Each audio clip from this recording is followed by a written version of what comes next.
शरमणीयदर्शनम् मन्दहासरुचिराननाम्भुजम्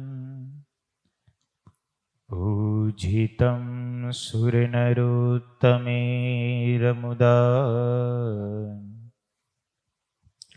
धर्मनन्दनमहं विचिन्तये। ओम अवतारिणे श्री स्वामिनारायणाय नमो नमः। श्री हरिकृष्णाय घनश्यामाय नमो नमः। श्री पूर्णपुरुषोत्तमाय नमो नमः। सहजानंद स्वामी महाराजनी जय। सर्वावतारी पूर्ण पुरुषोत्तम भगवान श्री स्वामीनारायण, परम पूज्य सद्गुरु महंत मोहन प्रसाद दास जी स्वामी, पूज्य संतो वाला भक्तों ने भाव थी जय स्वामीनारायण।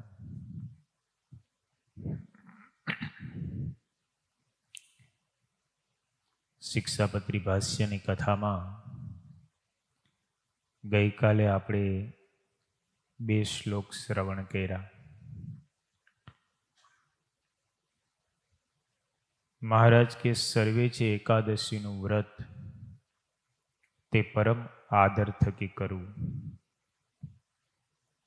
बीजी महाराजे आज्ञा एवी करी, श्री कृष्ण भगवानना जे जन्माष्टमी आदि जन्मना व्रतो ते पण आदर थकी करवा, शिवरात्रिનું व्रत आदर थकी करवू अने व्रतना दिवसे मोटा उत्सवो करवा। त्यार पछी 80ना श्लोकमां महाराजे एवी आज्ञा करी के जे दिवसे व्रतनो उपवास होय ते दिवसे अतिशय यत्न करीने दिवसनी निंद्रानो त्याग करवो। केम जे मैथुने करीने मनुष्यना उपवासनो नाश थाय छे, तेमज दिवसनी निंद्राए करीने पण मनुष्यना उपवासनो नाश थाय छे। आ श्लोक लगभग मोटा भागना अनुयायीओ एमां अमरे साधु वधारे लोपता होय एवुं देखाय। संत समाज में मोटे भागे बपोरे ऊँघवानी प्रथा छे। अमुक संतो एकादशी होय त्यारे नथी पण सूता, अमुक क्यारेय पण नथी सूता। परंतु आ परंपरा पहेला नहोती पण पछी मोटा संतोए ज आ परंपरा पाड़ेली छे। महाराजना वखतमां, गुणातीतानंद स्वामीना वखतमां ने सद्गुरु बाल मुकुंदास स्वामीना वखत सुधी बपोरे कोई संतो सूता नहीं। पछी बाल मुकुंदास स्वामीना वखतथी आ परंपरा थोड़ीक शरू थई।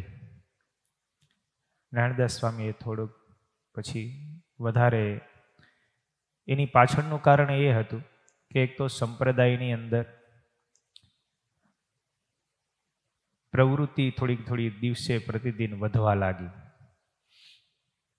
पहला एटली बधी प्रवृत्ति नहोती, कारण के बहु मंदिरो ज नहोता, तो पछी प्रवृत्ति ओछी होय। पछी तो मंदिर विकसित थया, मोटा मोटा मंदिरो थया, पछी बीजा पण प्रसादीना महाराजना स्थानोनी अंदर शिखरबंध मंदिरो थवा लाग्या। गामडे गामडे हरिमंदिरो खूब थया, एटले संतो बधा प्रवृत्तिशील खूब थया। पहला एटली बधी संतोने प्रवृत्ति नहोती।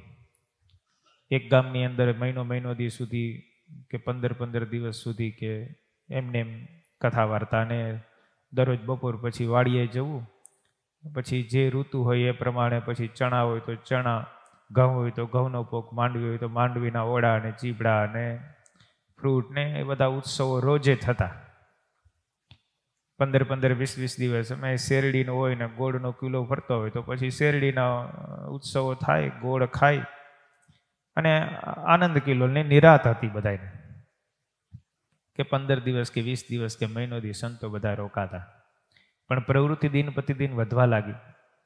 વાહનનો યુગ આવ્યો, કોમ્પ્યુટર યુગ આવ્યો, વેગ દરેક રીતે પેગડો, એટલે અતિશય પ્રવૃત્તિ વધે એટલે શરીરને સહેજે થાક લાગે. એટલે સહજ સવારે વહેલા ઉઠતા હોય, રાત્રે મોડે સુધી કામ હોય, ઊંઘ પૂરી થાય નહીં તો દિવસે ઝોલા ખાય. પછી ઝોલા ખાવા એના કરતાં સૂઈ જવું સારું. પછી ઝોલા છે ને એક પ્રકારનું એમ કહેવાય કે ભાઈ ધ્યાન કરે છે, પણ ધ્યાનમાં પછી ઝોલા જ આવતા હોય તો પછી એક પ્રકારનો ઢોંગ થઈ જાય. એના કરતાં 2 ઘડી સૂઈ જવું સારું. અને બીજું મોટા સંતો બપોર વચ્ચે સૂઈ જવાનું કારણ એ બતાવતા, અને પ્રથા એટલા માટે ખાસ તો પડી કે બપોર વચ્ચે મંદિરોની અંદર કોઈ હરિભક્તો હોય નહીં. દર્શનાર્થીઓ સવારે મંગળાથી શરૂ થઈ જાય તે બપોરના 12 વાગ્યા સુધી ઠાકોરજી જાગતા હોય ત્યાં સુધી દર્શનાર્થીઓની અવર જવર હોય. મોટા મંદિરો હોય તો 12 ગામથી હરિભક્તો દર્શન કરવા આવતા હોય, શહેરના હોય. એટલે યાત્રાળુઓ અને હરિભક્તોની અવર જવર બપોર 12 વાગ્યા સુધી હોય. 12 થી 3 ઠાકોરજી પોઢી જાય. 12 થી 3 ઠાકોરજી પોઢી જાય એટલે 12ના કોઈ હરિભક્તો મંદિરમાં હોય નહીં. હરિભક્તો મંદિરમાં ન હોય એટલે સંતો પછી શું કરે? સહજ છે, તમે અહીંયા 12 થી 3 ની વચ્ચે જુઓ તો સુમકાર હોય, કોઈ ન હોય. પછી 3 વાગે 3:30 વાગે ઠાકોરજી જાગે એટલે બધા હરિભક્તો દર્શન કરવાનું શરૂ થાય. તે સાંજના શયન સુધી ચાલે.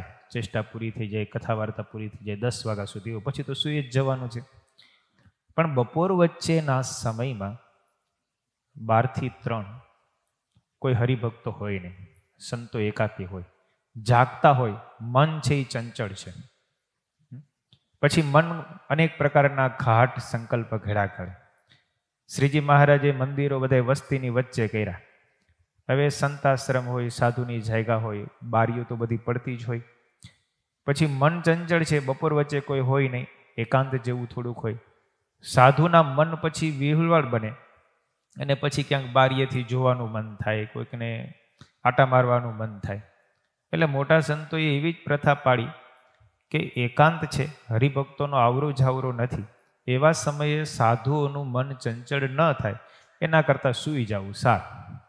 કે 2 ઘડી સૂઈ જાય, શરીરને એક તો આરામ મળે અને બીજો ફાયદો એ કે મન વિકારને ન પામે. આ 2 ફાયદા જોઈને મોટા સંતોએ પછી પરંપરા પાડી, બપોર વચ્ચે સંતોએ 1.5-2 કલાક સૂઈ જવું. હરિભક્તો હોય નહીં અને એકાંત હોય તો મન વિકારને પામે નહીં. આ 2 આશયથી મોટા સંતોએ આ પરંપરા સર્જી. નહીતર ખરેખર એકાંત હોય એટલે સહેજે મન તો ઘાટ સંકલ્પ કરવાનું છે, કારણ કે મનનો ધર્મ જ મહારાજે બતાવ્યો સંકલ્પ વિકલ્પ કરવા તે. અને જ્યાં સુધી દરેક મનુષ્યને લાજ છે, લાજ હોય તો ધર્મ પડે, માણસનો સમુદાય હોય તો ધર્મ પડે, કોઈકની બીક હોય તો ધર્મ પાડવાનું મન થાય. તમે રોજ મંદિરે આવતા હોય તો અમારે સેજે આરતીમાં, દર્શનમાં, સ્તુતિ, પૂજા, પ્રાર્થના આ તે બધું અમારે કરવું પડે. તમે રોજ કથામાં બેહો, તમારી કથામાં બેહવું પડે. તમે ન આવો, તમે શું કામ બેહીએ ભાઈ? લાજ છે ને. તમે આવો ને અમે ન બેસીએ તો એટલે એમ કાંઈ કે ભાઈ જો અમે તો રોજ કથામાં આવીએ છીએ, સાધુ ક્યાં બેસે છે? તો કોઈ હરિભગત ટકોર કરે. પણ બપોર વચ્ચે કોઈ હોય જ નહીં, પછી તો અમે એકલા છીએ અને એકાંત હોય ત્યારે મન સેજે ઘાટ સંકલ્પ ઘડે. તો મોટા સંતોની દ્રષ્ટિ તમે જુઓ, યુવાન સંત હોય, નવા સંત હોય, એનો મન વિકારને ન પામે એટલા માટે થઈને સંતોએ કીધું કે બપોર વચ્ચે સૂઈ જવું. સૂઈ જાય એટલે બીજા ઘાટ સંકલ્પ તો ન થાય. એટલે શિક્ષાપત્રીમાં મહારાજે સ્પષ્ટ ના પાડી છે, પણ મોટા સંતોએ સાધુઓના મન વિકારને ન પામે. મંદિરોની અંદર સાધુ બપોર વચ્ચેના સમયમાં હરિભક્તથી અલગ પડી જાય છે, એકલા જ હોય છે. એટલે સાધુ પોતાની મર્યાદામાં રહે એવા માટે થઈને શ્રીજી મહારાજની આજ્ઞા છે, છતાં પણ મોટા સંતોએ એવી આજ્ઞા કરી કે બપોર વચ્ચે સાધુએ સૂઈ જવું, જેથી કરીને મન ઘાટ સંકલ્પ ન કરે.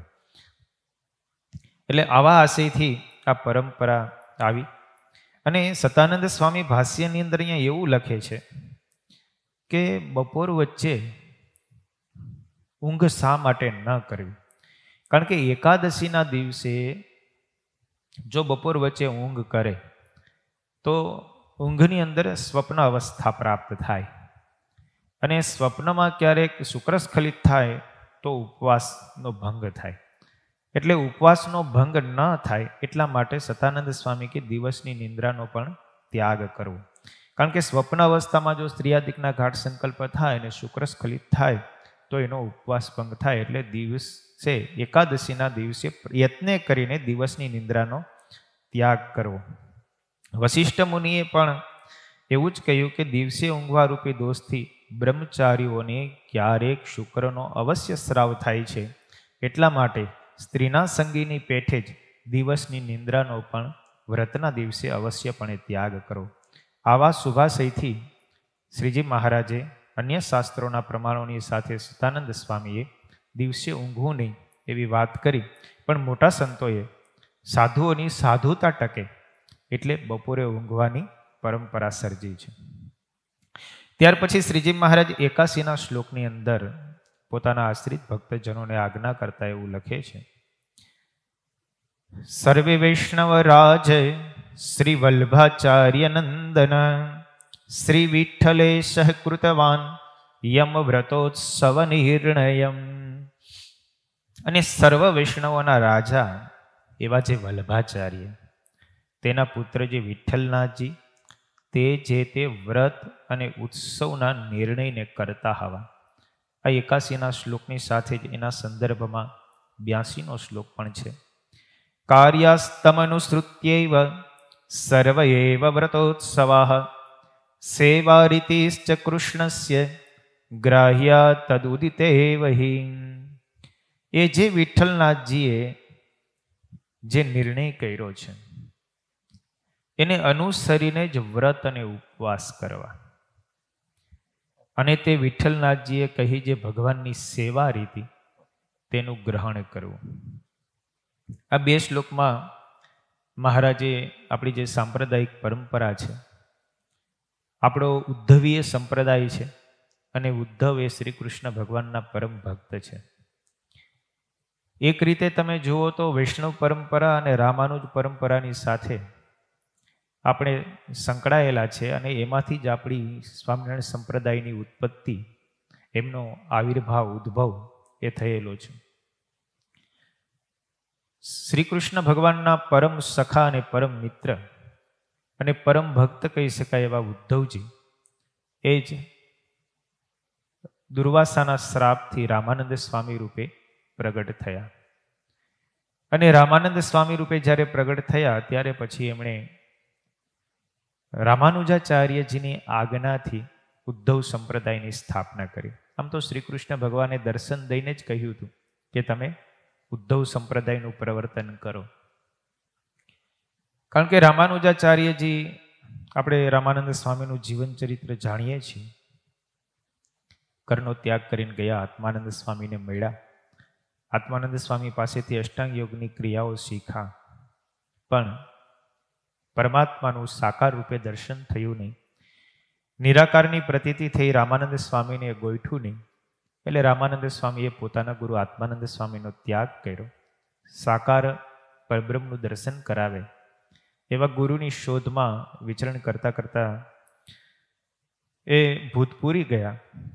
રામાનુજાચાર્યજીના શાસ્ત્રોનું શ્રવણ કર્યું.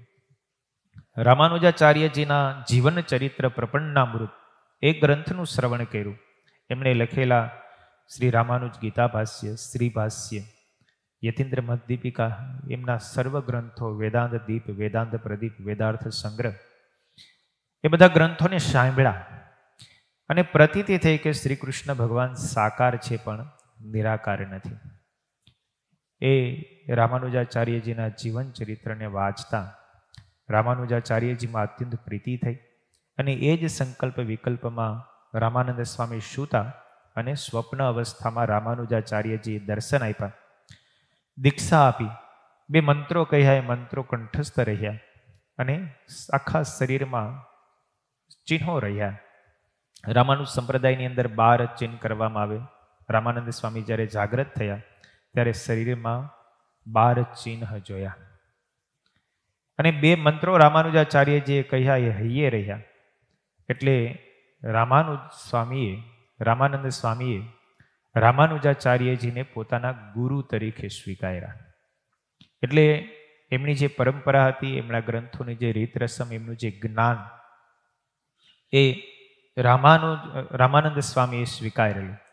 એટલે રામાનુજાચાર્યજીએ પ્રવર્તાવેલો જે વિશિષ્ટાદ્વૈત મત, તે રામાનંદ સ્વામીએ સંપૂર્ણ રીતે ગમ્યો અને સ્વીકાર્યો. પછી શ્રીજી મહારાજ જ્યારે આવ્યા ત્યારે શ્રીજી મહારાજને પણ એ જ ગમ્યું.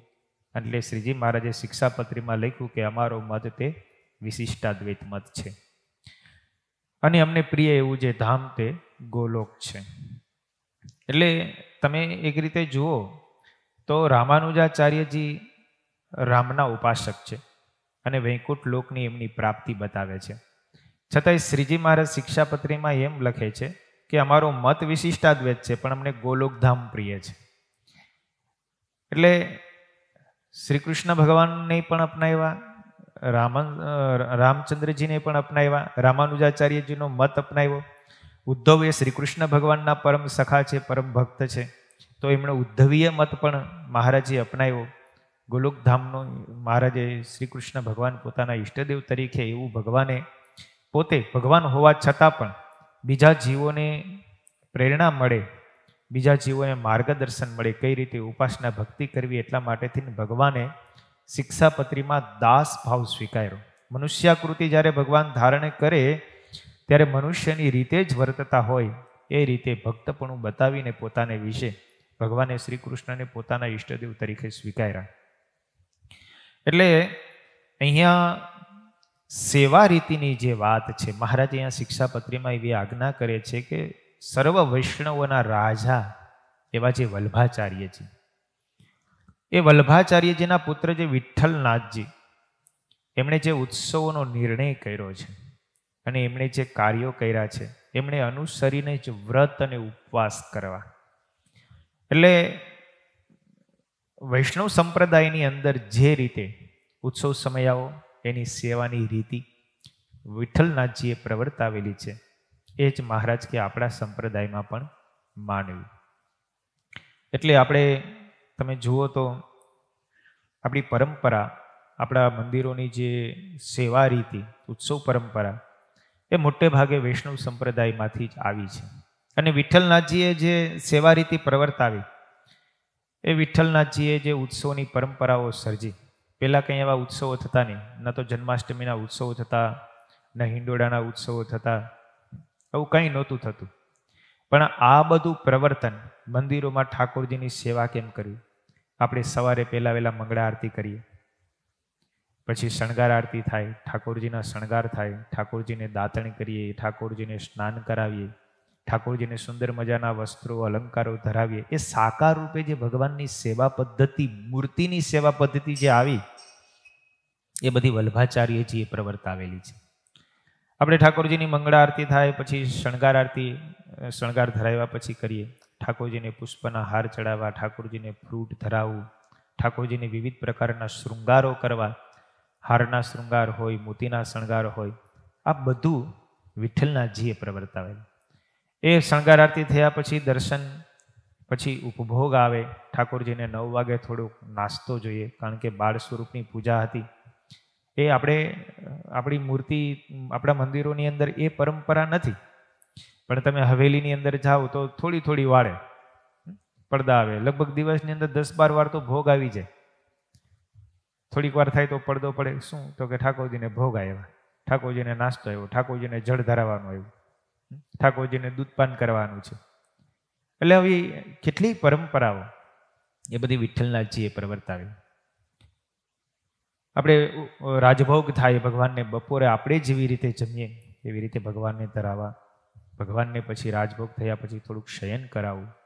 એટલે આપણે પછી ભગવાનને શયન કરાવીએ. 3:30 વાગે ઉત્થાપનના દર્શન થાય, ભગવાનને મેવો ધરાવો. એમને એમ ખાલી જળનો લોટો લઈને જગાડી ન દેવા. એટલે આ બધી પરંપરા એ વિઠ્ઠલનાથજીની પ્રવર્તાવેલી છે. વૈષ્ણવ સંપ્રદાયની મહારાજે આ કીધું કે બધી જ સેવા રીતિ એનું અનુસરણ કરવું, છતાંય પણ આપણે થોડોક ફેરફાર એમાં કર્યો.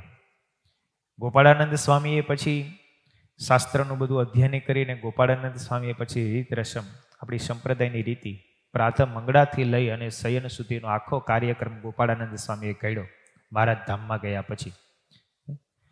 આપણે વૈષ્ણવ સંપ્રદાય પ્રમાણે જ બધું અનુસરીએ છીએ, છતાંય કારણ કે આપણું જે ભગવાનનું સ્વરૂપ મંદિરોની અંદર પધરાવેલું છે એ સ્વરૂપ મોટું છે. હવેલીની અંદર જે સ્વરૂપ હોય એ બાળ સ્વરૂપ છે, એટલે બાળ સ્વરૂપને વારે વારે ભૂખ ને બધું લાગે. મોટા હોય એને કંઈ વારે વારે ભૂખ ને બધું લાગે નહીં, એટલે વારે વારે પડદા પાડવાની પ્રથા જે અમુક હતી, જે દર્શનમાં હરિભક્તોને થોડીક તકલીફ પડતી, દર્શન કરવાની યથાર્થ રીતે થઈ શકે નહીં, જો ટાઈમ ન પહોંચાય તો દર્શન બંધ થઈ ગયા હોય, દિવસમાં 10-12 વાર દર્શન થાય, એટલે સ્વામીએ પછી થોડો ઘણો, કારણ કે આપણી સ્વરૂપ છે ઉપાસ્ય સ્વરૂપ એ મોટું છે, અને હવેલીમાં બાળ સ્વરૂપ હોય એટલે લાલાને ઘડીએ ઘડીએ ભૂખ લાગે, એટલે એ રીતની પરંપરા, પણ એમાં થોડો ઘણો ફેરફાર કરીને મોટા ભાગની બધી રીત વૈષ્ણવ સંપ્રદાયની લીધી. એટલે આપણે સવારમાં શણગારતી થઈ જાય તો છેટ રાજભોગ થાળ ન આવે ત્યાં સુધી દર્શન ખુલ્લા ગયું, વચ્ચે પછી કોઈ પ્રકારનું બંધી ન આવે. 3:30 વાગે ઠાકોરજી જાગી જાય પછી છેટ શયન આરતી સુધી તમારે દર્શન આરામથી કરી શકો. હવેલીમાં તો તમારે સમયસર જ જવું પડે, એટલી વારમાં તમે પહોંચ્યા તો પહોંચ્યા, દર્શન થયા તો થયા, ન થયા તો પૂરું. કારણ કે બાળ લાલા છે, એ તો દર્શન કરાવવા હોય તો કરાવવા દે, ન કરાવવા હોય તો પડદા પાડી દે. પણ આપણા ભગવાન તો દયાળુ છે ને મોટા છે થોડાક, એટલે કે આવો ભક્તો તમે ગમે ત્યારે આવો, એની ટાઈમ આપણે અહીંયા ઊભા જ છીએ. એટલે ભગવાન આપણને કરુણા કરીને દર્શન આપે જ છે. એટલે આવી સરસ પરંપરા ગોપાળાનંદ સ્વામીએ પ્રવર્તાવી. આખી રીત રસમ સાંજે આરતીથી લઈ, ગોળીથી લઈ, નવીનજી, રાધિકાષ્ટક, નિર્વિકલ્પ, રામકૃષ્ણ ગોવિંદ, આ બધું જે ચેષ્ટા બોલવા, વંદના પદો બોલવા, આ બધું ગોપાળાનંદ સ્વામીએ પરંપરા આખી સર્જી. અને આખી સંપ્રદાયની એક બંધારણા, રીતિ નિયમ બધા ઘડ્યા. ઉત્સવ સમય મોટે ભાગે તમે જુઓ તો અત્યારે હવેલીની અંદર પણ હિંડોળા થતા હોય તો એને અનુસાર આપણે જ હિંડોળા કરીએ છીએ. તો 1 મહિનો સુધી હિંડોળા થાય, જન્માષ્ટમીનો ઉત્સવ ધામધૂમથી થાય, રામનવમીનો ઉત્સવ થાય, ઋષિ જયંતિ આપણે ઉજવીએ, વામન જયંતિ હોય તો વામન જયંતિનો ઉત્સવ થાય, શિવરાત્રિનો ઉત્સવ થાય.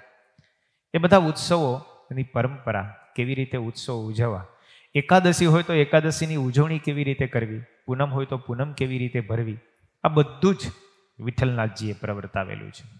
એટલે એ રીતને આપણે અહીંયા અનુસર્યા છે. પણ મહારાજે અહીંયા પહેલા વહેલા એવું લખ્યું, સર્વ વૈષ્ણવોના રાજા એવા જે વલ્ભાચાર્ય છે. વલ્ભાચાર્યજી એ એક સાકાર ઉપાસનાવાદક, પણ એમનો મત છે તે શુદ્ધ અદ્વૈત છે. શંકરાચાર્યજીના મતના વિરોધમાં, એટલે કે એના મતના પ્રતિકાર સ્વરૂપે બીજા બધા આચાર્યો સામે ઊભા છે. એની પાછળનું એક બહુ મોટું કારણ છે. વલ્ભાચાર્યજીની થોડીક જીવનરેખા જોઈને પછી એમનો જે સિદ્ધાંત છે થોડુંક સમજવા જેવો છે. આપણને થોડો ઘણો મળતો આવે એવો છે, એમાંથી થોડું ઘણું આપણે સ્વીકાર કરવા જેવું પણ છે, અને સ્વીકાર કરેલું પણ છે. એમનો જે સાકારવાદ છે એ બહુ મહત્વનો છે. એ વલ્ભાચાર્યજી પુષ્ટિ માર્ગના પ્રવર્તક છે. વૈષ્ણવાચાર્યની અંદર વલ્ભાચાર્યજીનું સ્થાન સૌથી મોટું કહેવાય. એટલે અહીંયા મહારાજે તરત જ બહુ સરસ લખ્યું, સર્વ વૈષ્ણવોના રાજા. કેવો શબ્દ મહારાજે વાપર્યો. જેટલા વૈષ્ણવો છે એના રાજા કોઈ હોય તો એ વલ્ભાચાર્ય છે, નહીં તે તો મધ્વાચાર્ય છે, નિંબાર્ક છે, એ બધા કૃષ્ણ ઉપાસક જ છે, વૈષ્ણવ જ છે, બધા રામાનુજ છે. પણ સર્વ વૈષ્ણવોના રાજા તરીકે વલ્ભાચાર્યજીને સ્વીકૃત કર્યા. એ વલ્ભાચાર્યજીના જન્મ 1530માં થયો અને એમનું મૃત્યુ 1588માં થયું. એટલે લગભગ 58 વર્ષ સુધી વલ્ભાચાર્યજી આ પૃથ્વી ઉપર રહ્યા. વલ્ભાચાર્યજીએ બહુ સત્સંગનું પ્રવર્તન કર્યું. ભાગવત ઉપર વલ્ભાચાર્યજીની બહુ મોટી કથાઓ થતી. 84 બેઠકો જે વલ્ભાચાર્યજીની કહેવાય છે, એ સંપૂર્ણ ભારત વર્ષની અંદર ફરીને વલ્ભાચાર્યજીએ પોતાના મતનું પ્રવર્તન કર્યું અને ભાગવત ઉપર બહુ ભાર મૂક્યો. 84 જગ્યાએ એમણે ભાગવતની કથાઓ કરી વિવિધ સ્થાનોની અંદર, અને લોકોને ઉપદેશ કર્યો, ભક્તિ માર્ગની અંદર જોડ્યા. શંકરાચાર્યજીનો જ્ઞાન માર્ગ હતો, એ જ્ઞાન માર્ગને સંપૂર્ણપણે તોડી અને ભક્તિ માર્ગનું પ્રવર્તન કોઈએ કરાવ્યું હોય તે વલ્ભાચાર્યજીએ કરાવેલું છે. એની પહેલા રામાનુજાચાર્યજીએ પણ કરાવેલું, કારણ કે રામાનુજાચાર્યજીથી પહેલા થયા, ત્યાર પછી વલ્ભાચાર્યજી થયા, નિંબાર્ક થયા. એ વલ્ભાચાર્યજીના પિતાનું નામ લક્ષ્મણ ભટ્ટ હતું. એમની માતાનું નામ ઇલંબા ગારુ હતું. વલ્ભાચાર્યજીનો જન્મ પણ છે ને એક અલગ રીતે થયો.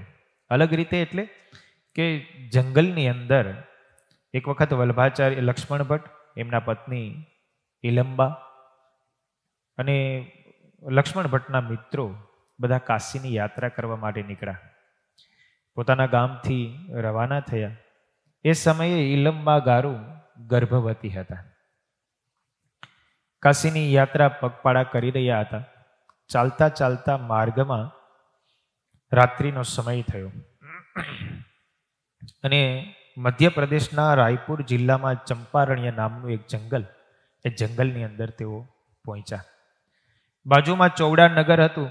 એ નગર સુધી રાત્રિ સુધીમાં બધાને પહોંચી જવાનું હતું, પંથ કાપવાનો હતો.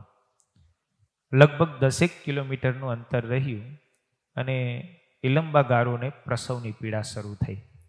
ચંપારણ્યના જંગલની અંદર એક સમીનું વૃક્ષ, એ સમીના વૃક્ષની નીચે પછી એમને સુવડાવ્યા. લક્ષ્મણ ભટ્ટ રોકાણા. બીજા બધાને કહ્યું કે તમે બધા જાઓ, મારા પત્નીને પ્રસવની પીડા શરૂ થઈ, કદાચ બાળકનો જન્મ પણ થશે. એટલે બીજા બધા ચૌડા નગર તરફ રવાના થયા એમના મિત્રો. અને લક્ષ્મણ ભટ્ટ અને એમના પત્ની એ બંને ચંપારણ્યના જંગલમાં એક સમીના વૃક્ષની નીચે રાત્રિ પસાર કરી. મધ્યરાત્રિના સમયે અત્યંત પ્રસવની પીડા થઈ અને બાળકનો જન્મ થયો.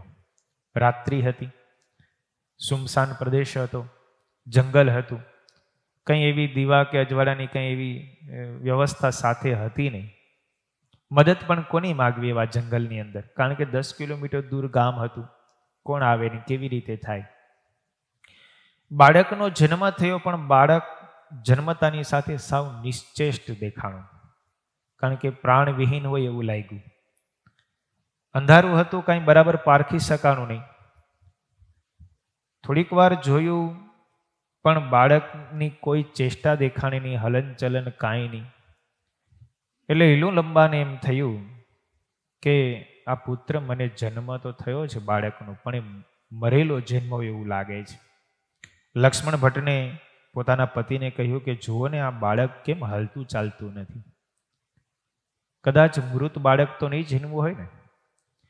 લક્ષ્મણ ભટ્ટે પણ જોયું, એને પણ બાળકની કોઈ પ્રકારની ચેષ્ટા દેખાણી નહીં. પતિ પત્ની બંને બહુ દુઃખી થયા કે બાળક ખરેખર મૃત જન્મ છે. રાત્રિનો અંધકાર હતો, દિવસ હોય તોય ખબર પડે, પણ ચેષ્ટા કોઈ પ્રકારની હાથ પગ હલવાની ને કંઈ દેખાણી નહીં. એટલે બંને જણાએ નક્કી કરેલું, ભગવાનની જે ઈચ્છા, પણ આપણને બાળક મરેલું જન્મવું છે. હવે શું કરવું? રાત્રિ જ હતી એટલે બંને વિચાર કર્યો કે આપણે ખાડો ખોદી અને અહીંયા જ બાળકને દાટી દઈએ. બાકી તો હવે આ મૃત બાળકને ક્યાં લઈ જવું, કોને વાત કરવી, શું કરવું? એટલે પછી રાત્રિના સમયે જ ખાડો ગાળ્યો અને ખાડામાં બાળકને સુવડાવ્યું. પણ મનમાં વિચાર થયો કે આ બાળકને આ રીતે દાટવું એ યોગ્ય નથી. એટલે ખાડાની અંદર સુવડાવીને પછી એની ઉપર સૂકા પાંદડા હતા ને, સૂકા પાંદડા ઢાંકી દીધા કે ભગવાનની જેમ ઈચ્છા હશે તેમ થશે. હવે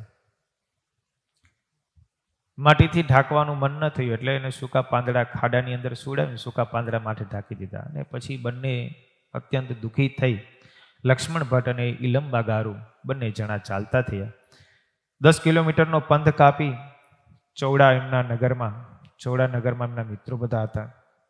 એમને મળ્યા, બનેલી વાત કરી કે પ્રસવ તો થયો, બાળક તો જન્મું, પણ મરેલું જન્મું. એટલે પછી અમે આવો નિર્ણય કરી અને ત્યાં જ સમીના વૃક્ષ નીચે દાટી દીધું છે, ખાડામાં મૂકી દીધું છે. બંને જણા દુઃખી હતા. મિત્રોએ થોડુંક આશ્વાસન આપ્યું, જે થયું તે ભગવાનની ઈચ્છા.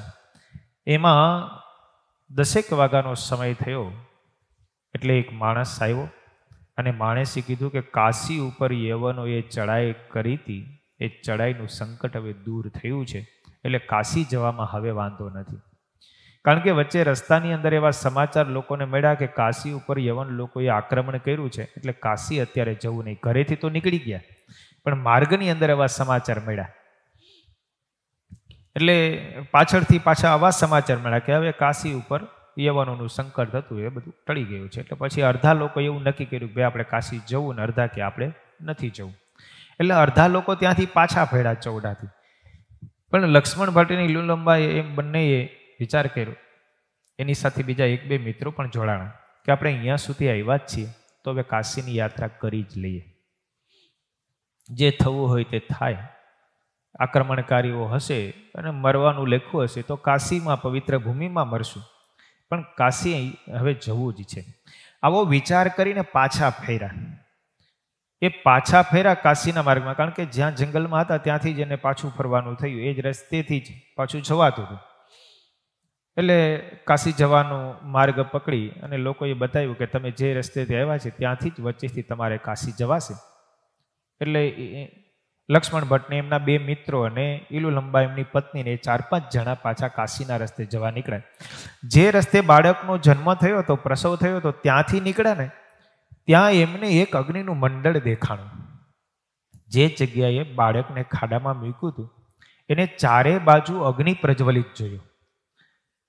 કારણ કે સહજ છે, બાળક ઉપર પ્રીતિ હોય, રુચિ હોય, ત્યાંથી જ પસાર થયા એટલે થયું કે બાળકનું શું થયું હશે, આવી જિજ્ઞાસા સાથે ત્યાંથી જ નીકળ્યા.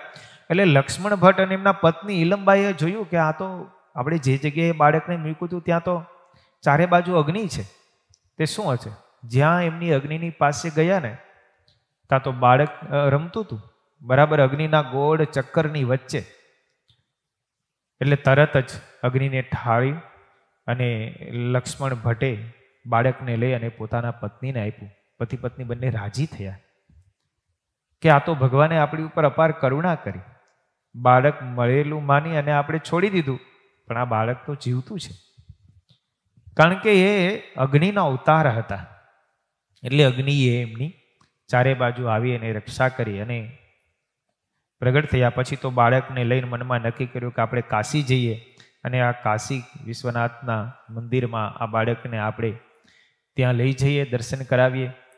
બહુ પતિ પત્ની બંને રાજી થયા અને પછી કાશીની અંદર જઈ અને કાશીમાં એમનું નામકરણ કર્યું અને એમનું નામ વલ્લભ પાડ્યું. મનમાં વિચાર થયો કે આ અગ્નિએ આપણે આની ઉપર રક્ષા કરી છે, માટે આ અગ્નિની આની ઉપર અપાર કૃપા છે.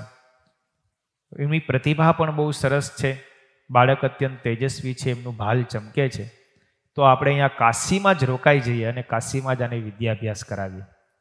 લક્ષ્મણ ભટ્ટ અને પછી એમના પત્ની બંને જણા કાશીની અંદર રોકાણા. કાશીની જ અંદર એમને વિદ્યાભ્યાસ કર્યો. લક્ષ્મણ ભટ્ટ પણ ખૂબ સારા વિદ્વાન હતા. પરિણામ એ આવ્યું કે થોડા જ સમયની અંદર વલ્ભાચાર્યની પ્રતિભા એટલી બધી હતી કે 10 વર્ષની ઉંમરે તો એમને વેદ વેદાંતનો અભ્યાસ કરી લીધો. બહુ એકવાર ગુરુજી ભણાવે એટલે બધું જ કંઠસ્થ. ઘણા પ્રતિભાશાળી એવા બાળકો હોય, એમની એટલી બધી કેચઅપ શક્તિ હોય, તમને એને એકવાર જ બતાવવું પડે એટલે પછી તરત જ. એ વલ્ભાચાર્યજી 15 વર્ષની ઉંમરે થઈ એટલે એમના માતા પિતા બંને મૃત્યુ પામ્યા, પણ શાસ્ત્રમાં પ્રકાંડ પંડિત થયા. કાશીના વિદ્વાનો પણ વલ્ભાચાર્યજીની સામે નતમસ્તક થઈ જતા વલ્ભાચાર્યજીએ પછી નક્કી કર્યું કે મારે વેદ વેદાંતનું યથાર્થ જ્ઞાન છે, જ્ઞાનનું પ્રવર્તન કરવું છે. રામાનુજાચાર્યજી, મધ્વાચાર્યજી, વલ્ભાચાર્યજી, નિંબાર્ક, ગૌસ્વામી આ બધા આચાર્યો સાકારવાદના ઉપાસકો છે. વલ્ભાચાર્યજી પણ સાકારવાદના ઉપાસક છે, પણ બધાના મતો અલગ અલગ છે. વલ્ભાચાર્યજી એ શુદ્ધાદ્વૈત મતનું પ્રતિપાદન કર્યું. રામાનુજાચાર્યજીએ વિશિષ્ટાદ્વૈત મતનું પ્રતિપાદન કર્યું. મધ્વાચાર્યજીએ દ્વૈતાદ્વૈત મતનું પ્રતિપાદન કર્યું. શંકરાચાર્યજીએ અદ્વૈત મતનું પ્રતિપાદન કર્યું. શંકરાચાર્યજીએ સર્વપ્રથમ આવી અને સંપૂર્ણ ભારત વર્ષની અંદર અદ્વૈત મતનું પ્રવર્તન કરેલું. 29 વર્ષ સુધી આ પૃથ્વી ઉપર રહ્યા, પણ એમણે જે ડંકો વગાડ્યો એવો ડંકો કોઈએ વગાડ્યો નહોતો. એમની પ્રતિભા, એમનું જ્ઞાન, મોટા મોટા રજવાડાઓ અને મોટા મોટા રાજાઓ એમને અનુસરતા હતા. આવી શંકરાચાર્યજીની પ્રતિભા હતી. શંકરનો અવતાર કહેવાય. એ શંકરાચાર્યજીએ અદ્વૈત મતનું પ્રતિપાદન કર્યું. અદ્વૈત મતમાં નિરાકારપણે ભગવાનને માને, પણ એક બાજુ શંકરાચાર્યજી એકલા ને એક બાજુ બીજા બધા આચાર્યો, રામાનુજાચાર્યજી લ્યો, મધ્વાચાર્યજી લ્યો, વલ્ભાચાર્યજી લ્યો, લિંબાયક લ્યો, ગૌસ્વામી લ્યો, એક બાજુ બધા જ આચાર્યો, કારણ કે બધા સાકારવાદના ઉપાસક છે. પણ શંકરાચાર્યજી એક જ નિરાકારવાદના ઉપાસક છે. એટલે બધા આચાર્યોએ શંકરાચાર્યજીના મતનું ખંડન કર્યું. વલ્ભાચાર્યજી તદ્દન શંકરાચાર્યના મતથી વિરોધી. શંકરાચાર્યનો મત અદ્વૈત, વલ્ભાચાર્યજીનો મત શુદ્ધાદ્વૈત. અદ્વૈત ખરું પણ શુદ્ધ અદ્વૈત. આપણે અદ્વૈતી છીએ પણ આપણે વિશિષ્ટાદ્વૈતી છીએ. અદ્વૈત ખરું પણ વિશિષ્ટથી અદ્વૈત છે. ચિત્ત અને અચિત એ બંને જેમના વિશેષણો છે, એવા વિશેષણથી યુક્ત એવું જે વિશેષ્ય એને વિશિષ્ટ તત્વ કહેવાય. એ વિશિષ્ટ એવા જે પરબ્રહ્મ તેના આપણે ઉપાસક છે. ચિત્ત અને અચિત જેમનું શરીર છે, આત્મા અને અક્ષર જેમનું શરીર છે, એવા જે પરબ્રહ્મ પરમાત્મા એની આપણે ઉપાસનાને ભક્તિ કરીએ છીએ. એટલે રામાનુજાચાર્યજીનો જે આ મત છે એ મતને આપણે અનુસર્યા. મહારાજને મત ગમ્યો, પણ વલ્ભાચાર્યજી આદિક જે આચાર્યો એમણે શંકરાચાર્યજીનું બહુ ખંડન કર્યું. કારણ કે શંકરાચાર્યજીએ 3 ગ્રંથો ઉપરનો આધાર લઈ અને સંપૂર્ણ ભારત વર્ષની અંદર અદ્વૈત મતનું પ્રતિપાદન કર્યું. એમને કરવા પાછળનું કારણ એક બહુ મહત્વનું છે. થોડુંક ઇતિહાસ સમજવા જેવો અને જાણવા જેવો છે. જ્યારે શ્રી કૃષ્ણ ભગવાન અને વ્યાસજી આ પૃથ્વી ઉપરથી ગયા, ત્યાર પછી ધીમે ધીમે વેદનું મહાત્મ્ય ખૂબ ઘટતું ગયું. વેદની અંદર વ્યાસજીએ હિંસામય યજ્ઞો જે કર્યા હતા એનું જે પ્રતિપાદન કર્યું હતું, એ રાજસી અને તામસી લોકોએ એમાંથી એ વચનોને ઉઠાવીને હિંસામય યજ્ઞોનું પ્રવર્તન કર્યું. અને આખા ભારત વર્ષની અંદર હિંસા ખૂબ પ્રવર્તી. યજ્ઞો બધા હિંસામય થવા લાગ્યા. અને એટલો બધો અત્યાચાર, કુરીતિ રિવાજો, મંત્ર જંત્રના પ્રક્રિયાઓ, બાવાઓ, મઠાધીશોનું એટલું બધું જોર વધ્યું કે બધા લોકો ત્રાહિમામ પોકારી ગયા. એવા સમયે પછી શંકરાચાર્યજીનું આ પૃથ્વી ઉપર પ્રાગટ્ય થયું. શંકરાચાર્યજીએ વિચાર્યું કે લોકો શાસ્ત્રનો જ આધાર લઈને હિંસાના માર્ગે પ્રવર્ત્યા છે. એના પછી બુદ્ધ ભગવાનનું પ્રાગટ્ય થયું. સર્વપ્રથમ બુદ્ધ આવ્યા. એટલે બુદ્ધે મનમાં વિચાર્યું કે આ લોકો શાસ્ત્રનો જ પ્રયોગ કરીને, શાસ્ત્રની જ સાંખો લઈને હિંસાને માર્ગે ચડ્યા છે. આ બધું ખોટું થાય છે. એટલે બુદ્ધે સર્વપ્રથમ શાસ્ત્રને એક બાજુ પડતા મૂકી અને અહિંસા ઉપર જોર આપ્યું કે અહિંસા છે એ જ મોટો ધર્મ છે. કોઈ જીવ પ્રાણી માત્રને દુભવવા એ પણ મોટું પાપ છે. વેદ ઉપર એટલી બધી લોકોને નફરત થઈ ગઈ હતી એટલે બુદ્ધે વેદને હાથમાં જ ન લીધા, વેદનું નામ જ ન લીધું. અને બુદ્ધે લોકોને સદાચારી બનાવ્યા. કોઈને પણ પીડવા નહીં, કોઈ જીવ પ્રાણી માત્રને દુઃખ પહોંચાડવું નહીં. તમે કોઈ પણ જીવ પ્રાણી માત્રને દુઃખ પહોંચાડો એ પણ એક પ્રકારની હિંસા છે. એટલે બુદ્ધ એકદમ શાંત રહ્યા. અહિંસા ધર્મનું એમણે પ્રવર્તન કર્યું. પણ એને વેદને બહાર કાઢ્યા જ નહીં. વેદને એક બાજુ જ મૂકી દીધા, શાસ્ત્રોને એક બાજુ મૂકી દીધા અને કેવળ પોતાનો મતનું પ્રવર્તન કર્યું. ભગવાન નહીં, શાસ્ત્ર નહીં, કોઈ જીવ નહીં, કોઈ આત્મા નહીં, કોઈ પરમાત્મા નહીં, કોઈ પરલોક નહીં, બધું જ ખંડન કરી નાખ્યું. બુદ્ધ ભગવાને એકદમ નિરાકારવાદ પ્રવર્તાવ્યો. ભગવાન નામનું કોઈ તત્વ જ નથી. તમે જેવું કર્મ કરો એવું તમને ફળ મળે. માટે તમે સારું કર્મ કરતા હતા. કોઈને પીડા ન પહોંચાડો, કોઈની હિંસા ન કરો. તમે શુદ્ધ ભાવે જીવો એટલે તમે સુખી સંપન્ન થશો. આત્માથી જ્યાં સુધી શરીર છે ત્યાં સુધી તમે સુખ શાંતિથી જીવો અને બીજાને સુખ શાંતિથી જીવવા દો. માટે કોઈ પ્રકારની હિંસા કરવાની જરૂર નથી. કોઈ પરલોક નથી, કોઈ ભગવાનના ધામ નથી, કોઈ ભગવાન નથી. જેવું તમે કર્મ કરશો એવું જ તમને ફળ મળશે. આવો બુદ્ધ ભગવાને માર્ગ અપનાવ્યો. લોકોને વેદ ઉપર બહુ ખાર ચડી ગયો હતો ને, એટલે વેદને તો અડ્યા જ નહીં. અધર્મ બહુ થતો હતો એટલે ભગવાનને પણ એક બાજુ મૂકી દીધા કે ભગવાનને પણ તમે મૂકો, તમે સારા બનો અને સારું કર્મ કરો. મહાવીર સ્વામી હવે એણે પણ એ જ મતને અનુસર્યા. મહાવીર સ્વામીએ પણ નિરાકારપણે ભગવાનનું પ્રતિપાદન કર્યું. ભગવાન કોઈ છે જ નહીં, વેદને પણ માયના નહીં, સ્વર્ગ મૃત્યુને પણ માયના નહીં, પરલોકને પણ કાંઈ માયના નહીં. બધાનો નિરાકારપણે એનું ખંડન કર્યું અને કેવળ સારા કર્મ કરો, બસ આટલું જ પ્રવર્તન કર્યું. પછી લોકોને હિંસાના માર્ગથી બધાને પાછા વાળ્યા અને અહિંસામય ધર્મ કરતા કરી દીધા. ત્યાર પછી શંકરાચાર્યજીનું પ્રાગટ્ય થયું. એટલે શંકરાચાર્યજીએ પછી વિચાર કર્યો કે મારે જો વેદને બહાર લાવવા હોય, લોકોને વેદ ઉપર ખાર છે, ભગવાનને નિરાકારપણે માને છે, સ્વર્ગને માનતા નથી, પરલોકને માનતા નથી, આ શરીર છે એનાથી સારું કર્મ થાય એટલું જ માને છું, આને જો બધું જ પાછું મનાવીશ તો કોઈ મારી વાત સ્વીકારશે નહીં. એટલે શંકરાચાર્યજીએ એવું નક્કી કર્યું કે આપણે શાસ્ત્ર પહેલાં બહાર લઈ આવીએ. એટલે શંકરાચાર્યજીએ કીધું કે ભાઈ વેદ છે એ સાચા છે, તમે જે અહિંસા ધર્મ પાડો છો એ વાત તો વેદમાં લખેલી છે, માટે વેદને આપણે માનવા જોઈએ.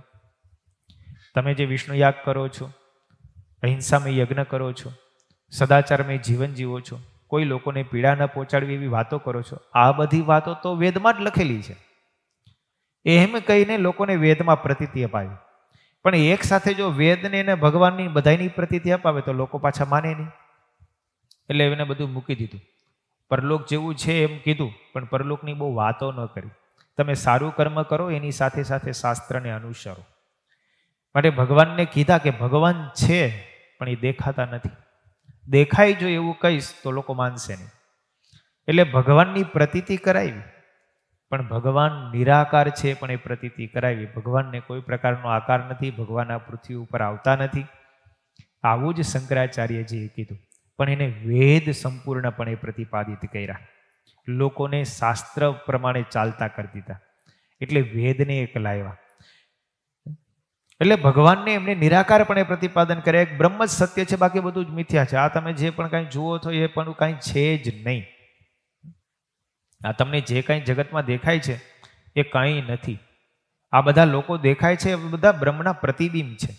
અને બ્રહ્મ છે એ માયાથી આવૃત થાય છે, ને માયાથી આવૃત થઈને જીવરૂપે થાય છે. પછી એ બ્રહ્મને જ્યારે જીવરૂપ થયા છે, એને જ્યારે જ્ઞાન થશે, તત્વમસી અહમ બ્રહ્માસ્મિ એવું જ્યારે જ્ઞાન થઈ જશે ને, એટલે પાછા એ બ્રહ્મરૂપ થઈ જશે, માયાનો આવિર્ભાવ છે તે ટળી જશે.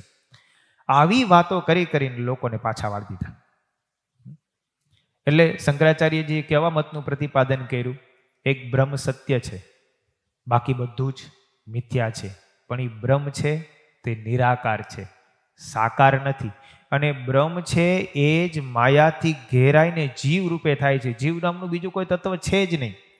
બ્રહ્મ છે એ જ જીવ થયા છે, પણ માયાથી ઘેરાઈ ગયા છે એટલે એને જીવ કહેવાય છે. એ માયાનો પડદો જ્યારે હટી જશે ને એટલે પાછો બ્રહ્મ થઈ જશે. એટલે જીવને જ્યારે જ્ઞાન થાય ને એટલે એ બ્રહ્મ થઈ ગયું. એટલે અહમ બ્રહ્માસ્મિનો જાપ કરો, જેથી તમને એમ જ્ઞાન થશે કે હું જ બ્રહ્મ છું, તેથી તમે બ્રહ્મ. આવો મત શંકરાચાર્યજીએ પ્રવર્તાયો. પણ પછી રામાનુજાચાર્યજી આવ્યા, એણે બધું જોયું કે આ તો સારું નથી. ભગવાન તો સાકાર છે, ભગવાનનું દિવ્ય સ્વરૂપ છે, તેજોમય રૂપ છે, એને હાથ છે, પગ છે, ચરણ છે, નાક છે, સાંભળે છે, બોલે છે, ચાખે છે, બધું કરે છે. અને ભગવાન પોતાના ભક્તોને માટે પૃથ્વી ઉપર અવતાર પણ ધારણ કરે છે, માટે ભગવાન સાકાર છે. પછી સર્વપ્રથમ રામાનુજાચાર્યજીએ શંકરાચાર્યના મતનું ખંડન કર્યું, બૌદ્ધ મતનું ખંડન કર્યું, જૈન મતનું ખંડન કર્યું. એમાંથી જે સારું હતું એટલું લીધું. અહિંસામય યજ્ઞનું એમણે પ્રતિપાદન કર્યું હતું. રામાનુજા કે અમને સ્વીકૃત છે, તમે વેદને ના માનો એ અમે ના માનીએ, અમે વેદને સંપૂર્ણપણે માનીએ. શંકરાચાર્યજીએ બ્રહ્મ બતાવ્યા પણ એને નિરાકાર બતાવ્યા, તો કે અમે બ્રહ્મને માનીએ પણ નિરાકારને, અમે સાકારને માનીએ. એટલે શંકરાચાર્યજીના મતનું ખંડન કર્યું. જીવ તમે કહો બ્રહ્મ છે એ જીવ રૂપે થાય છે, તો જીવની અંદર જે દોષ છે બધા દોષ બ્રહ્મમાં લાગુ પડે, માટે બ્રહ્મ પણ અલગ છે, જીવ પણ અલગ છે. શંકરાચાર્યજીએ એક જ તત્વ બતાવ્યું બ્રહ્મ, ત્યારે રામાનુજાચાર્ય કે નહીં, બ્રહ્મ પણ છે, જીવ પણ છે અને માયા પણ છે, માટે ત્રણ તત્વ બતાવ્યા. શંકરાચાર્યજી પછી થોડાક આગળ વધ્યા. પછી તો વલ્ભાચાર્યજી, મધ્વાચાર્યજી, નિંબાર્ક, ગૌસ્વામી આ બધાએ ત્રણ તત્વનો સ્વીકાર કર્યો. બધાએ જીવને અનાદિ કીધા, માયાને અનાદિ કીધી અને પરબ્રહ્મને પણ અનાદિ કીધા. ત્રણ તત્વનો સ્વીકાર કર્યો. શ્રીજી મહારાજ પછી આવ્યા, એમાં થોડોક વધારે વિશેષ વધારો કર્યો. ભાઈ ત્રણ તત્વ તો છે, તત્વ ત્રણથી વધારે નથી, પણ પાંચ ભેદ પણ કીધા. બ્રહ્મની અંદર ભેદ બતાવી અને પાંચ તત્વની, પાંચ ભેદની વાતો મહારાજે કરી. શ્રીજી મહારાજે વધારે લોકોને સમજાય જીવ અને ઈશ્વર વચ્ચેનો ભેદ શું છે, ઈશ્વર અને બ્રહ્મ વચ્ચેનો ભેદ શું છે, બ્રહ્મ અને પરબ્રહ્મ વચ્ચેનો ભેદ શું છે. એ નિત્ય ભેદ છે અને નિત્ય અનાદિ તત્વો છે. માયા છે તે પણ અનાદિ છે, માયા પણ ક્યારેય નાશ પામવાની નથી. મહારાજે એવું પ્રતિપાદન કર્યું અને સાકાર બ્રહ્મની સાકાર મૂર્તિની ઉપાસના બતાવી. સાકાર સ્વરૂપ છે એ પણ મૂર્તિમાન છે, પ્રત્યક્ષ છે, આપણી સાથે છે અને જીવોના કલ્યાણ કરવાને માટે સજાતી ભાવે વર્તે છે અને જીવોને સુખ આપે છે. આવી રીતે શ્રીજી મહારાજે અત્યંત સાકારપણે પ્રતિપાદન કર્યું. નિરાકારને તો સાવ મહારાજે કાઢી નાખ્યું. મહારાજે તો ત્યાં સુધીનું પ્રતિપાદન સાકારપણે કર્યું કે જીવના કર્મના ફળને આપનારું અંતર્યામી સ્વરૂપ છે ને એ પણ સાકાર છે. આટલું તો રામાનુજાચાર્યજી પણ નથી કહી શક્યા. વલ્ભાચાર્યજી કે નિંબાર્ક પણ એ બધાએ અંતર્યામી સ્વરૂપને નિરાકાર બતાવ્યું, પણ શ્રીજી મહારાજે તો અંતર્યામી સ્વરૂપને પણ સાકાર બતાવી દીધું. કર્મના ફળને કોણ આપે? તમારે ત્યાં મજૂર વર્ગ હોય ને મજૂર તમારી ત્યાં કામે આવે તો તમે સાકાર હો તો એને કર્મનું ફળ આપો. આખો દિવસ મજૂરી કરી હોય તો સાંજે 500 રૂપિયા તમે એને આપો. સાકાર છે તો સાકાર એને ફળ આપે. એમ અંતર્યામી સ્વરૂપ જો નિરાકાર હોય તો એ ફળ કેમ આપી શકે કર્મનું? માટે અંતર્યામી સ્વરૂપ છે એ કર્મના ફળને આપે છે. માટે મહારાજ કે એને પણ સાકાર જેવું જાણવું. તમે જુઓ, ત્યાં સુધીની વાત શ્રીજી મહારાજે વચનામૃતની અંદર કરી છે. એટલે મહારાજ સાકારના અત્યંત હિમાયતી છે. મહારાજે નિરાકારની તો કોઈ વાત જ કરી નથી. ભગવાન નિરાકાર તમે કેમ કહી શકો? નિરાકારથી કોઈ દિવસ સાકારની ઉત્પત્તિ થાય? આકાશ જો નિરાકાર છે તો આકાશ થકી કોઈ વસ્તુની ઉત્પત્તિ થાય છે? નથી થતી. આ પૃથ્વી સાકાર છે તો પૃથ્વીમાંથી વસ્તુની ઉત્પત્તિ થાય છે. એમાંથી ઘડો થાય, એમાંથી તાવડી થાય, એમાંથી શકોરું થાય, એમાંથી બધી વસ્તુઓ ઉત્પન્ન થાય છે. શું કામ? એને સાકાર છે. સાકારથી સાકારની ઉત્પત્તિ થાય, નિરાકારથી કોઈ દિવસ સાકારની ઉત્પત્તિ થાય નહીં. સ્ત્રી અને પુરુષ હોય તો બાળક ઉત્પન્ન થાય, સ્ત્રી અને પુરુષ જ ન હોય તો બાળક લેવો ક્યાંથી? સાકાર છે તો સાકારની ઉત્પત્તિ છે. નિરાકારથી કોઈ દિવસ સાકારની ઉત્પત્તિ થતી નથી. એટલે મહારાજે તો સાવ ખંડન કરી નાખ્યું. ભગવાન નિરાકાર છે જ નહીં. અક્ષરધામની વિશે રહેલું જે સ્વરૂપ છે એ પણ સાકાર છે, દ્વિભૂત છે. મહારાજ કે એને 2 ચરણ છે, 2 હાથ છે, મુખારવિંદ છે અને મનુષ્યના જેવી આકૃતિ છે એમ ત્યાં સુધી કીધું. મહારાજે તો ચતુર્ભુજ રૂપ, અષ્ટભુજ રૂપ કે સહસ્ત્રભુજ રૂપ એ તો ભગવાનની એક શક્તિ બતાવી. બાકી ભગવાનનું મૂળ સ્વરૂપ છે તો સાકાર જ છે. સગુણ સ્વરૂપ અને નિર્ગુણ સ્વરૂપની મહારાજે વાત કરી તો મહારાજ કે નિર્ગુણ રૂપે તો ભગવાન અત્યંત સૂક્ષ્મ કરતા પણ સૂક્ષ્મ છે અને સગુણ રૂપે તો ભગવાન અત્યંત સ્થૂળ કરતા પણ સ્થૂળ છે. એ વાત કર્યા પછી પણ મહારાજ કે એ બંને રૂપને ધરનારું મૂળ સ્વરૂપ તો મનુષ્યના જેવું છે. તમે જુઓ કેટલા મહારાજ સાકારવાદી છે. અક્ષરધામને વિશે રહેલું જે સ્વરૂપ છે એ પણ સ્વરૂપ પૃથ્વી ઉપર રહેલું સ્વરૂપ છે, એનું જ એક પ્રતિબિંબ છે. ત્યાં સુધીની વાત કરી. એટલે ભગવાન છે તે સદા સાકાર છે પણ નિરાકાર નથી. આવી વાત શ્રીજી મહારાજે પ્રવર્તાવી. પણ મહારાજે અહીંયા વલ્ભાચાર્યજીનો મત એટલા માટે મહારાજને ગમે છે. બધા આચાર્યો આ સાકારવાદી છે, 3 તત્વને માને છે, જીવને અનાદિ માને છે, પરબ્રહ્મને સાકાર સ્વરૂપે છે અને પાછી એમની સાકાર રૂપે સેવા પ્રવર્તાવેલી છે. મૂર્તિમાં પણ મૂર્તિમંત ભાવ અને મૂર્તિને પણ સાકાર માનીને એમની સેવા પરિચર્યા કરવી. એમને થાળ ધરાવવા, એમને જળ ધરાવવું, એમને શણગાર ધરાવવો, એમને સ્નાન કરાવવું, આ સાકાર સિવાય કેમ થઈ શકે? એટલે મહારાજે વલ્ભાચાર્યજીના પુત્ર જે વિઠ્ઠલનાથજી એમને જે આ સેવા રીતિ પ્રવર્તાવેલી એ મહારાજને બહુ ગમી ગઈ. મહારાજ કે બધી લઈ લેવી. ભગવાન જ્યારે પૃથ્વી ઉપર સાકાર ન હોય, મહારાજે જો 10મા વચનામૃતમાં લખ્યું કે ભગવાન જ્યારે પૃથ્વી ઉપર હોય ત્યારે તો એમના થકી કલ્યાણ થાય અને એ ન હોય ત્યારે એમને મળેલા જે સાધુ એના થકી કલ્યાણ થાય અને એ ન હોય તો ભગવાનની જે પ્રતિમા તેના થકી પણ જીવનું કલ્યાણ થાય. શું કામ એને? કારણ કે એ પણ સાકાર છે, એ નિરાકાર નથી. ભગવાન મંદિરની અંદર બિરાજે છે પણ સાકાર અને સાક્ષાત સ્વરૂપ છે, એટલે તો આપણે એની સેવા પૂજા સાકાર માનીને કરીએ છીએ. નહીતર ભાઈને થાળ ધરાવવાની જરૂર છે? પથ્થરની મૂર્તિ હોય તો એને ભૂખ લાગે? પથ્થરની મૂર્તિને કંઈ કપડાં પહેરવાની જરૂર છે? કંઈ જરૂર નથી. પણ એ પથ્થરની મૂર્તિ નથી, એ સાક્ષાત સ્વરૂપ છે, એટલે આપણે એને જળ ધરાવીએ, થાળ ધરાવીએ, એને હિંડોળે ઝુલાવીએ, એના ઉત્સવો કરીએ, એના જન્મદિવસોને એની આગળ આપણે કેક મૂકીએ, અન્નકોટ ધરીએ. ભગવાન જમે છે એટલા માટે તો આપણે એટલી બધી વસ્તુ મૂકીએ છીએ. નહીતર એવડો મોટો અન્નકોટ બનાવવાની એવડો ખર્ચો કરવાની શું જરૂર છે? પણ ભગવાન જમે છે, એને જમાડવાના ભાવ આપણી પાસે હોય ને સાકાર રીતે માનતા હોય તો ભગવાન બધું જમે છે. એટલે સાકાર માનીને વલ્ભાચાર્યજીએ આ રીત પ્રવર્તાવી ને એટલે મહારાજને બહુ ગમી ગઈ. એટલે મહારાજે કીધું કે વિઠ્ઠલનાથજીના વલ્ભાચાર્યજીના પુત્ર જે વિઠ્ઠલનાથજી, એમણે જે સેવા રીતિ પ્રવર્તાવેલી છે તે સેવા રીતિનો અમારા આશ્રિત ભક્તજનોએ સ્વીકાર કરવો. પછી અંદર છેલ્લે લખે છે કે એમણે વ્રત અને ઉપવાસનો જે નિર્ણય કર્યો છે એ નિર્ણયને અનુસારે જ આપણા સંપ્રદાયની અંદર પણ વ્રત અને ઉત્સવનો નિર્ણય કરવો.